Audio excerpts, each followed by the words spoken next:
Bonjour, cette semaine, lecambréisien.tv vous emmène découvrir l'une des facettes du patrimoine culturel de la ville de Cambrai. Nous allons nous pencher sur le célèbre tableau de Rubens qui est ici dans l'église Saint-Géry, mais aussi sur les 150 ans que fête l'orgue cette année. Nous allons tout de suite découvrir tout cela.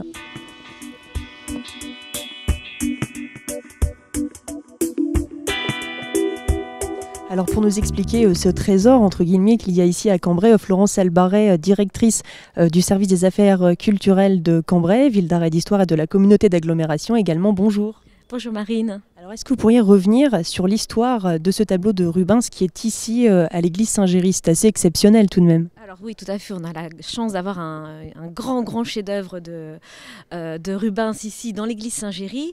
Alors en fait, il n'a pas toujours été dans cette église. À l'origine, il avait été réalisé pour le couvent des Capucins, les Capucins qui avaient commandé ce tableau qui représentant une mise au tombeau en 1616 pour orner donc leur église. Alors ce couvent des Capucins n'existe plus, par contre il y a la rue des Capucins qui rappelle l'existence de cet ancien couvent. Il a été démoli pendant la Révolution française, mais le tableau, lui, considéré comme un chef-d'œuvre, a été amené ici dans cette église qui s'appelait à ce moment-là l'église Saint-Aubert et qui a servi de lieu de stockage des biens et des œuvres d'art confisquées aux églises de Cambrai pendant la période révolutionnaire. Et alors finalement c'est une chance qu'il soit resté ici puisque des institutions telles que le Louvre par exemple ont connaissance bien évidemment de ce tableau. Et pourquoi ont-ils décidé de le laisser à Cambrai plutôt que de le conserver dans un lieu comme celui-ci ? Alors c'est vrai que c'est étonnant d'avoir conservé un tel chef-d'œuvre de Rubens ici et en plus dans une église finalement.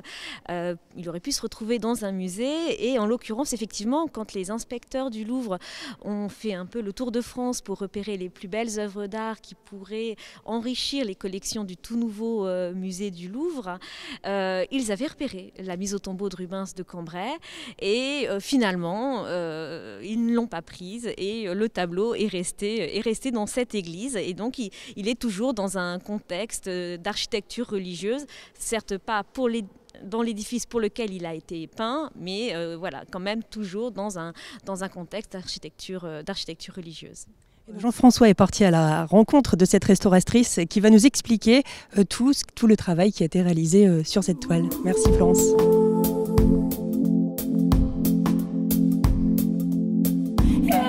Anne-Laure Feher, et sa collègue Simona Vallée, conservateur, restaurateur de tableaux, donc exactement. Vous êtes tous les deux diplômés de Master 2, donc dans cette spécialité. Vous êtes ici pour la restauration du tableau Rubens à Saint-Géry. Je suppose que si vous êtes là, c'est quelques petits soucis. Est-ce qu'on peut les résumer ?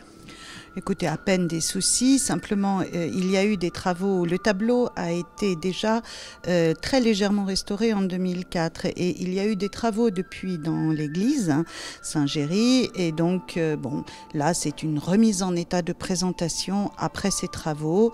Il y avait des salissures superficielles, un encrassement qu'il fallait résorber. Quelque chose de classique. De classique, oui, mais de très minimal, très minimal. Alors, en quoi consiste justement votre travail ? Vous faites quoi depuis ce matin ? Vous êtes là, et vous avez pour 2 jours à 3 jours de travail. Qu'est-ce que vous faites avec votre collègue ? Alors, 2 à 3 jours, parce que c'est une intervention minimale. Alors, tout d'abord, nous avons commencé à dépoussiérer l'œuvre, tout bêtement, éliminer les résidus superficiels, qui étaient un petit peu incrustés sur la surface, dépoussiérer très soigneusement avec un spalter, tout bêtement, et puis ensuite avec des petites éponges tout à fait particulières qui ramassent l'encrassement déposé à sec aussi. Et puis, une fois que ça a été fait, il est quand même assez grand, vous l'aurez remarqué. Une fois que nous avons terminé, Simona Vallée, qui est très spécialisée en la matière, a pris le pH de surface de l'œuvre en plusieurs points, ainsi que sur certains résidus, et de façon à ce que nous puissions travailler selon les toutes dernières méthodes de nettoyage conçues pour la restauration, pour le respect maximal des œuvres. Et en mesurant le pH de surface, nous utilisons des solutions tamponnées qui ne risquent pas d'altérer le substrat et les couches inférieures, vraiment. Voilà, je vous fais un résumé simple de quelque chose qui est assez scientifique. Quel sera le résultat? C'est assez long de prendre ce pH et voilà. Et alors, donc le résultat final, qu'est-ce qu'on va pouvoir voir à la sortie? Qu'est-ce sera plus lumineux, je suppose? Oui, parce que l'encrassement le ternissait vraiment. La très bonne nouvelle, c'est que en 2004, il avait des chancis, c'est-à-dire une altération du vernis, un blanchiment, on voyait presque pas les fonds. Là, c'était uniquement la poussière. Donc, non, vous retrouverez le tableau très très joli à nouveau, voilà, même si ce n'est qu'une remise en état de présentation. Bien, je vous remercie Anne-Laure, et puis donc on peut conseiller aux Cambrésiens de venir voir ce tableau d'ici quelques jours, puisqu'il sera, la lumière est visible par tout le monde, et Dieu qu'il est beau.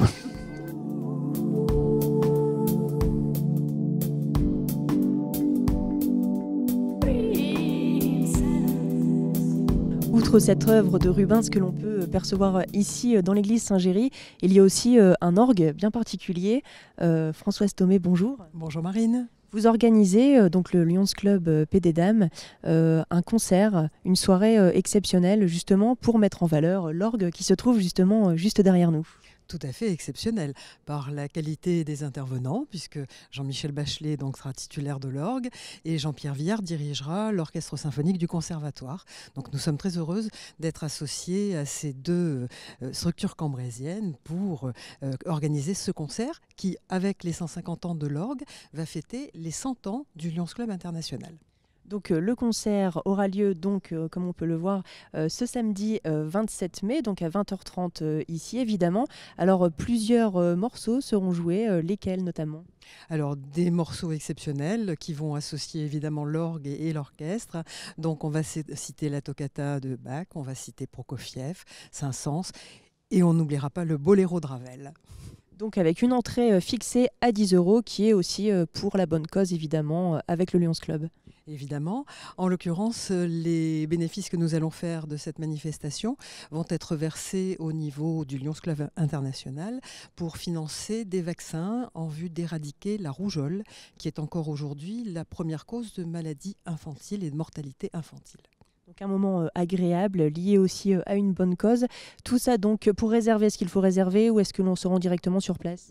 On peut d'ores et déjà acheter ses billets, soit à l'office de tourisme, soit au conservatoire et bien entendu sur place à partir de 20h. Et puis nous allons tout de suite rejoindre Jean-Michel Bachelet justement qui va nous donner un avant-goût et un petit point aussi sur l'histoire de cet orgue. Quelle chance. Merci à vous. Merci. Alors nous nous trouvons à présent dans les hauteurs de l'église Saint-Géry avec Jean-Michel Bachelet. Bonjour. Bonjour. Vous êtes donc organiste ici à l'église Saint-Géry de Cambrai, mais pas seulement, vous jouez aussi dans d'autres basiliques ou d'autres églises, en tout cas de la région. Alors pour nous pencher vraiment précisément ici sur l'église Saint-Géry de Cambrai, l'orgue fête ses 150 ans d'évolution cette année. Oui, 150 ans depuis sa construction.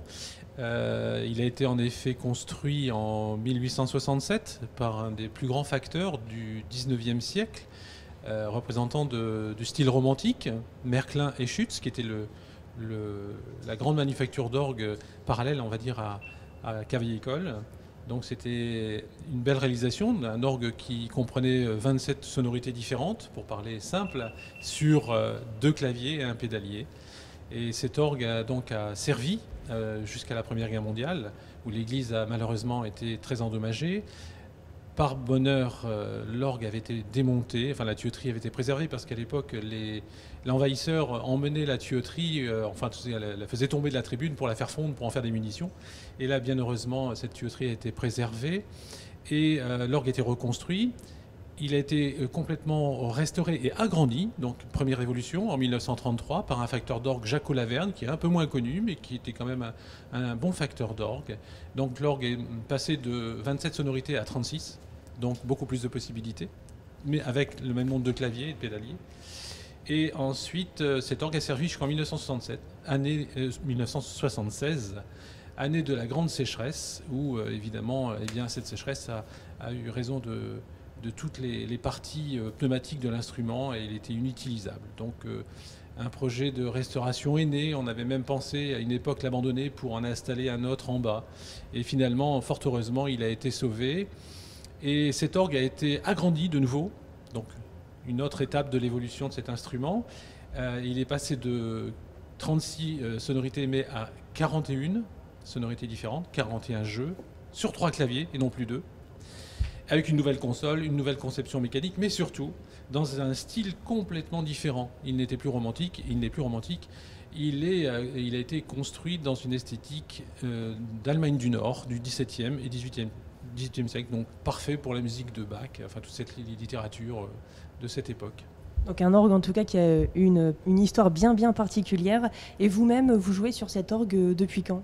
Alors j'ai été nommé suppléant en 1978, c'était à sa reconstruction, et titulaire en 1981. D'accord. Eh bien, merci beaucoup pour ces explications. On vous écoute.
À l'agenda de cette semaine, dans le cadre des rendez-vous à Cambrai avec le service du patrimoine, la visite de la caserne Mortier ce dimanche 21 mai à 15h, durée 1h30. Rendez-vous devant la caserne Mortier, rue Louis Blériot.